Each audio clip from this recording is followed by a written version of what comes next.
Gahumsa keessan eenyutu murteessaa? Carraadha moo fedhiidhaa? Jireenyi keessan maaliin safaramaa? Gochaan immoo yaadanii. Sababni boonuu keessanii maalii? Namoota moo ofii keessanii? Meeshaa jabaan qormaata jireenya keessanii ittiin mo'attan maali? Beekumsa moo ogummaadha? Eenyuyyuu yoo taatan eessattuu yoo argamtan gahumsi keessan kan murtaa'u filannoo keessanii. Jireenyi keessan kan safaramu gocha keessan isa mul'ataa sanii. Bu'uurri boonuu keessanii sinuma mataa keessanii. Qormaata jireenyaa kan mo'attan beekumsa keessaniin yookaan ogummaa keessaniin. Halkaniif guyyaa osoo walirraa hin kutin maali kan hojjettan? Yeroo dheeraa kan dabarsitan maalirratti? Hojii keessan irratti moo ofirratti? Gamna ta'a.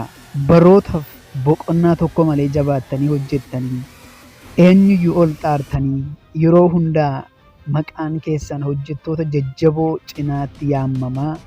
Jireenyi keessan garuu xiqqoomallee fuulduratti yoo hin siqne hojii keessan irratti jabaa ta'uu irra ofirratti jabaattanii hojjechuuf yaalaa. Bartee keessan oolmaa keessan sirreessaa. Diinni fagoodhaa hin dhufu. Diinni keessan dhiyootti argamu eenyu ta'innaa? Eenyu laata? Yaada fi kaayyoo, fedhii fi dhugaan, gochaa fi yaadni keessan akka gargar ta'u kan godhe eenyu?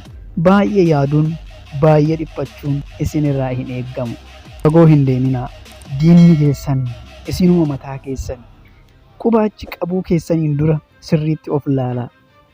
Bilisa kan isin baasu namoota komachuu yookaan sababa dhiyeessuu osoo hin taane dadhabbina keessan akka dadhabbinaatti amantanii yoo fudhattan diinni keessan jaalattanis jibbitanis amala isin irratti argamu san gocha keessan yaada keessan san onnee keessan afuuftanii wanti waa'ee isaa haasa'uu dandeechan nama gowwoomsitanii waa'ee waan argattanii yookaan nama irraa saamtanii waa'ee waan keessan taasistan osoo hin taane xaarii keessaniin kan argattan dandeettii keessaniin kan milkeessitan san ta'uu qaba. Jireenya ulfaataa jiraachaa jirtan sababni isaa yeroo hundaa waan salphaa hojjettan. Guddina arguu hin dandeenye sababni barootaaf zoonii mijataa keessa waan turtaniif. Yaadni kee fi dhugaan baay'ee gargar fagaateera. Sababni isaa bartee fi amalli kee yaada kee waliin wal hin simne. Jireenya kee karaa barbaaddeen jiraachuuf daandiin qaxxaamura hin qabne tokko fayyadamuu qabda. Innis ofitti garaa jabaadhu. Gara jabeenyi eenyummaa dhibaa'aa keessan ajjeesee nama tattaafataa godhee si baasa. Abdii dhabaa san balleessee abdiidhaan si guuta. Diina keef fuula hin kennin eenyuyyuu yoo ta'e qaama faallaa kee dhaabbateef hin mo'amin. Gufachiisaa kee kamiifuu hin jilbeeffatin. Diinni kee suma yoo ta'e osoo asiif achi hin jedhin adabi. Adabbichaan eenyummaa si fayyadu argadhu. Si'ii jabaa san argadhu. Boo'ichaa fi sababbiin jireenya hin jijjiiru.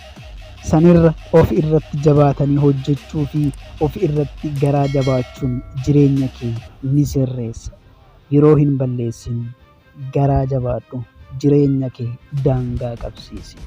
Hanga ammaatti waan waliin turtan galatooma. Viidiyoo biraan wal gargaarratti nagaa naaf tura.